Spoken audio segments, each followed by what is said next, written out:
ICT MCQ সমাধানের নতুন ভিডিওতে সবাইকে স্বাগতম। আজকে আমরা সমাধান করব 2023 সালের বরিশাল বোর্ড এমসিকিউ সমাধান। তো প্রথমেই আমরা দেখতে পাচ্ছি 1 নম্বর প্রশ্নে বলা হয়েছে কুড়ি ভিত্তিক সংখ্যা পদ্ধতির প্রচলন কোন সভ্যতায় শুরু হয়? এর উত্তর হচ্ছে মায়ান সংখ্যা পদ্ধতি। 2 নম্বরে বলা হয়েছে A B C D input বিশিষ্ট ডিকোডারের আউটপুট সংখ্যা হলো। তো এটার ক্ষেত্রে আমরা দেখব এখানে আমাদের 1টি 2টি 3টি 4টি ইনপুট আছে। তোমাদের মনে রাখতে হবে ডিকোডারের ক্ষেত্রে n সংখ্যক ইনপুট হলে আউটপুট হবে 2 টু দি পাওয়ার n। তো এখন তাহলে আমরা কি করব? আমরা এখানে দেখতে পাচ্ছি যে এ বি সি ডি 4টি ইনপুট, তাহলে 2 টু দি পাওয়ার 4 সমান হচ্ছে 16। তার মানে এটার উত্তর হচ্ছে ABCD ইনপুট বিশিষ্ট ডিকোডারের আউটপুট সংখ্যা হচ্ছে 16 অর্থাৎ ঘ নাম্বার। এখন যদি এখানে ডিকোডারের জায়গায় এনকোডার লেখা থাকতো তাহলে কিন্তু উল্টো হতো। আমরা জানি যে এনকোডারের ক্ষেত্রে 2 টু দি পাওয়ার n সংখ্যক ইনপুট থাকে আর আউটপুট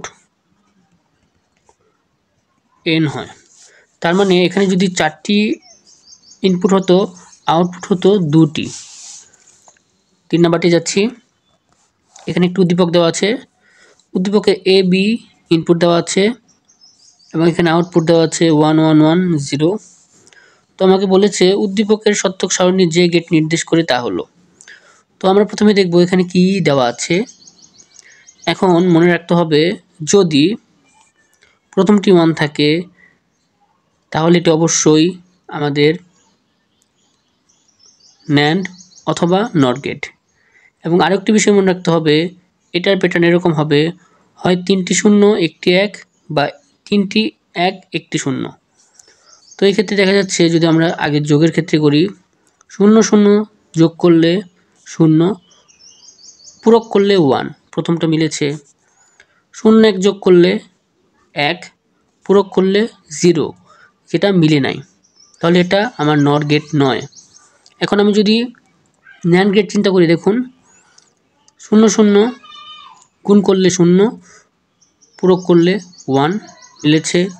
0 1 গুণ করলে 0, পূরক করলে 1, 1 0 গুণ করলে 0, পূরক করলে 1, 1 1 গুণ করলে 1, পূরক করলে 0। তো এটা আমার NAND গেটের সাথে মিলল, অর্থাৎ 3-এর খ নাম্বার উত্তর। 4 নাম্বার বলেছে উদ্দীপকে y এর মান, এই y এর মান যদি 0 1 1 0 হলে যে গেট নির্দেশ করবে তা হলো। আমাদের মনে রাখতে হবে 0 1 1 0 এবং 1 0 0 1। এখানে দেখতে পাচ্ছি 2টা 0 2টা 1, এখানেও 2টা 0 2টা 1, যেটা বলা যায় সমতাকরণ বা সমতা, সমান আকারে আছে। এরকম থাকলে বুঝতে হবে এটি বিশেষ গেট। আর বিশেষ গেট 2টি, XOR XNOR। তাহলে এখন সেই ক্ষেত্রে আমরা দেখব, মনে রাখতে হবে বেজোড় সংখ্যক 0 থাকলে, বেজোড় সংখ্যক 1 থাকলে আমাদের আউটপুট 1। তো সেই ক্ষেত্রে দেখি এখানে যদি প্রথম অবস্থায় আমার এখানে 1 আছে 0টি, তার মানে এটা অবশ্যই 0 বেজোড় সংখ্যা না, তাই অবশ্যই 0 হবে। 0দের ক্ষেত্রে এখানে 1 আছে একটি, এটার ক্ষেত্রে আমার এটি বেজোড় সংখ্যা, তাই আউটপুট 1। 3টির ক্ষেত্রেও এখানে বেজোড় সংখ্যক 1 আছে, তাই আমার আউটপুট হবে 1। চতুর্থ ক্ষেত্রে এখানে ইনপুট আছে 2টি 1, তার মানে এটি জোড় সংখ্যা, তার এখানে হবে 0। তার মানে এরকম থাকলে বোঝা যাচ্ছে এটি হবে XOR গেট। এটা হচ্ছিল গ নাম্বার। পাশে হচ্ছে 41 অক্টালে আছে, এর সমকক্ষ মান হলো। তো এটা আমরা ক্যালকুলেটরের সাহায্যে সহজেই করতে পারবো। তুমি ক্যালকুলেটর নিলাম। তো প্রথমে আগে মোড চেঞ্জ করব, এখানে মোডে ক্লিক করব, করার পর এখানে 4 নাম্বারের যে বেস n দেওয়া আছে সেখানে ক্লিক করব। তারপর এখানে কিসে দেওয়া আছে আমার আছে হলো অক্টালে। তো এখানে দেখুন লেখা আছে ডেসিমাল, হেক্সা, বাইনারি, অক্টাল। তো অক্টালে ক্লিক করলাম, এখানে মান দেওয়া আছে আমার 41। তো আমি এখন মান দেবো 41 ইকুয়াল দিলাম। তারপরে এখানে এখন আমরা মান চেক করব। তো দেখুন 41 যখন আমরা বাইনারিতে নিব তখন 10001 এখানে আমার 10001 মিলেছে। তারপর যদি আমরা হেক্সাতে ক্লিক করি আমাদের এসেছে 21, এখানে এসেছে হলো 20। তার মানে এখানে ভুল দেওয়া আছে, তার মানে আমাদের উত্তর হবে 1 আর 3। সেটা করতেই হবে না, কারণ এখানে একটি ভুল মানে বাকি দুইটি উত্তর। তো উত্তর হচ্ছে খ নাম্বার। তো আশা করি বোঝা গিয়েছে। 6 নাম্বারটি হচ্ছে ছবি প্রদর্শনের ট্যাগ কোনটি? আমাদের মনে রাখতে হবে HTML এর ছবি প্রদর্শনের ট্যাগ হচ্ছে ইমেজ, UL হচ্ছে আমার আনঅর্ডার লিস্ট, ওয়েল হচ্ছে অর্ডার লিস্ট, আর লিস্ট আইটেম হচ্ছে অর্ডার লিস্টের ভেতরের কাজ। তো পরের উদ্দীপক একটি দেওয়া আছে, কেয়া ও দিয়া প্রায়ই পরস্পরের ওয়েবসাইটে ঢুকে প্রয়োজনীয় তথ্য সংগ্রহ করে। বিষয়টি তাদের কাছে বেশ সময় সাপেক্ষ বলে মনে হয়। তারা সমস্যাটির কথা তাদের ICT শিক্ষককে জানালে তিনি তাদেরকে এক বিশেষ ধরনের ট্যাগ ব্যবহার করতে বলেন। তাহলে ওয়েবসাইটের জন্য বলছে, তো এটির উত্তর হচ্ছে 7 নাম্বার। এখানে দেওয়া হচ্ছে প্যারাগ্রাফ ট্যাগ, ইমেজ ট্যাগ, এ মানে এখানে লিঙ্ক ট্যাগ বোঝানো হচ্ছে, আর ঘ এখানে সুপ যেখানে আমার সুপারস্ক্রিপ্ট বোঝানো হচ্ছে। তো 7-এর উত্তর, এটা যে তোমাকে অন্য ওয়েবসাইটে নিয়ে যাচ্ছে এটার ক্ষেত্রে হবে লিঙ্ক ট্যাগ অর্থাৎ এ। পরে 8 নাম্বারে দেখুন বলা হয়েছে উদ্দীপকে ICT শিক্ষকের নির্ধারিত ট্যাগ ব্যবহার করলে ভিন্ন স্থানে ভিন্ন কোনো পেজে যায় লিঙ্ক ট্যাগ থেকে যায়, সম্পৃক্ত তথ্য দ্রুত প্রদর্শিত হয়, কম লাগে। তো এখান থেকে ঠিক আছে, 3টি অপশনই ঠিক আছে। তো উত্তর হবে ঘ নাম্বার। গ্রুপ SMS এর মোড কোনটি? দেওয়া আছে ফুল ডুপ্লেক্স, কাস্ট, ব্রডকাস্ট। আমাদের মনে রাখতে হবে গ্রুপ SMS এর মোড হচ্ছে মাল্টিকাস্ট, কারণ এখানে একের অধিক জায়গায় বা এক ডিভাইস থেকে একের অধিক জায়গায় ডিভাইসে আমাদের মেসেজ পাঠাতে হয়। এটা ফুল ডুপ্লেক্স বা কাস্ট এরকম হবে না, এটা হতে হবে মাল্টিকাস্ট।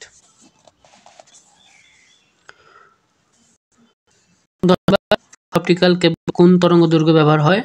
এটি একটি মুখস্থ মান, আমাদের মনে রাখতে হবে ফাইবার অপটিক্যাল কেবলের জন্য যে ফাইবার অপটিক্যাল কেবল 1500 ন্যানোমিটার তরঙ্গ দৈর্ঘ্য ব্যবহৃত হয়ে থাকে। দুটি নেটওয়ার্কের সাথে সংযোগ স্থানে ব্যবহৃত ডিভাইস হলো, এটা মনে রাখতে হবে সুইচ, রাউটার দেওয়া হয়। এটার ক্ষেত্রে উত্তর হলো গেটওয়ে। গেটওয়ে দুটি ভিন্ন নেটওয়ার্ক যুক্ত করতে।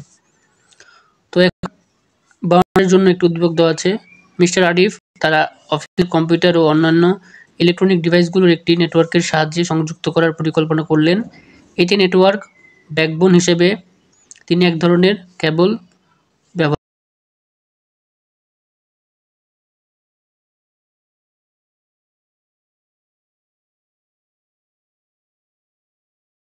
গঠিত নেটওয়ার্ক টপোলজিটি হলো বাস টপোলজি।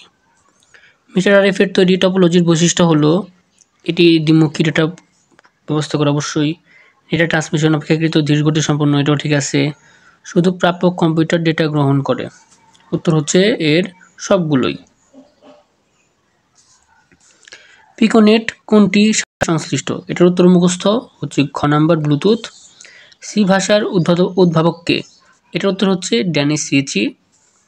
16 নম্বর হচ্ছে কম্পাইলারের বৈশিষ্ট্য হলো টেস্টিং ও ডিবাগিং এর ক্ষেত্রে ধীরগতি সম্পন্ন, প্রোগ্রাম নির্বাহে বেশি সময় লাগে, অনুমোদিত প্রোগ্রাম পূর্ণাঙ্গ মেশিন প্রোগ্রামে রূপান্তর করে। এটার উত্তর হচ্ছে খ নাম্বারটা কখনোই না যে বেশি সময় লাগে।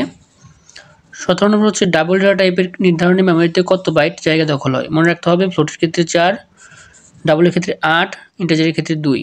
তো ডাবলের ক্ষেত্রে হচ্ছে 8, মানে গ নাম্বার।